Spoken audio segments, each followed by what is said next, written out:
এটি একটি favourite Indian food. ইন্ডিয়ার তো ফেভারিট ফুডই, এখন বাংলাদেশেও এটি অনেক জনপ্রিয় হয়ে গিয়েছে, ডোসা। চলুন দর্শক, এই ডোসা তৈরি করতে যা যা উপকরণ লাগছে সেটি আপনাদের দেখাই। আমি আজ ডোসা ব্যাটার কিভাবে তৈরি করতে হয় সেটি দেখাবো। আমি প্রিমাস কুকিং টিউব থেকে প্রিমা বলছি। চলুন কথা না বাড়িয়ে শুরু করা যাক।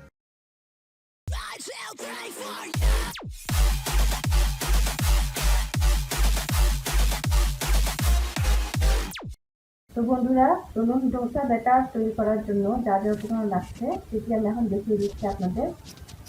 এখানে 1 কাপ আটা, 1 টেবিল চামচ লবণ, এখানে রাখছি ব্যাটার গুলানোর জন্য পরিমাণ মতো পানি। আপনাদের যতটুকু লাগে ততটুকু নিয়ে গোলাটা তৈরি করতে হবে। 1 টেবিল চামচ লেবুর রস এবং 1/2 টেবিল চামচ বেকিং সোডা। আমরা এখন ডোসার এই ব্যাটারটা যে যে উপকরণ দিয়ে তৈরি করব সেগুলো একসাথে মিক্সচার করব। এখানে 1 কাপ ময়দা ঢেলে নিচ্ছি। এখানে 1 টেবিল চামচ লবণ, 1/2 টেবিল স্পুন বেকিং সোডা এবং লেবুর রস।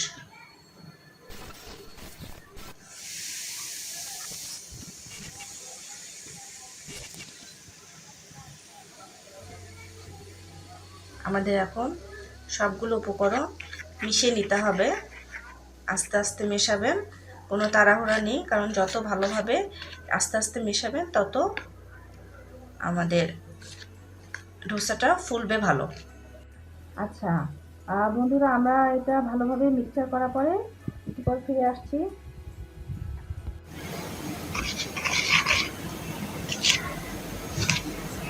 এটি ভালোভাবে মিক্সচার হয়ে গিয়েছে আই থিঙ্ক। এখন আমরা আস্তে আস্তে পানি ঢেলে ব্যাটারটাকে আবার গুলাবো অল্প অল্প করে।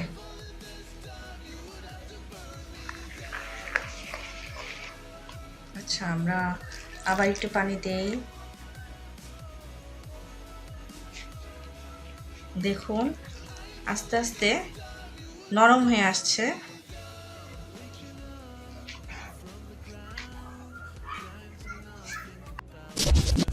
গোলাটা প্রায় নরম হয়ে এসেছে, দেখতে পাচ্ছেন।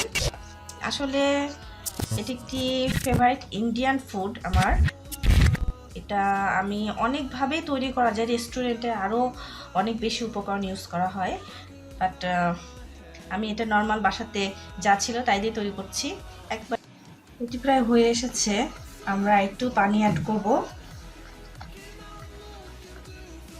দেখতে পাচ্ছেন আপনার থিকনেসটা আর একটু হতে হবে।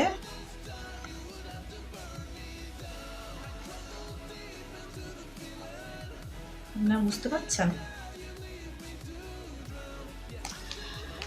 আমরা আস্তে আস্তে পানি মেশানোর কারণ হলো এখানে যেন কোনো বাবলসের সৃষ্টি না হয়। দেখেন, দেখতে পাচ্ছেন। আমার মনে হয় আর একটু পানি অ্যাড করতে হবে।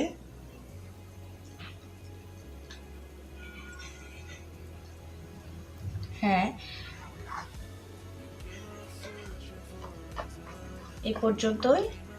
আমরা এবার চলে যাচ্ছি তৈরি করতে।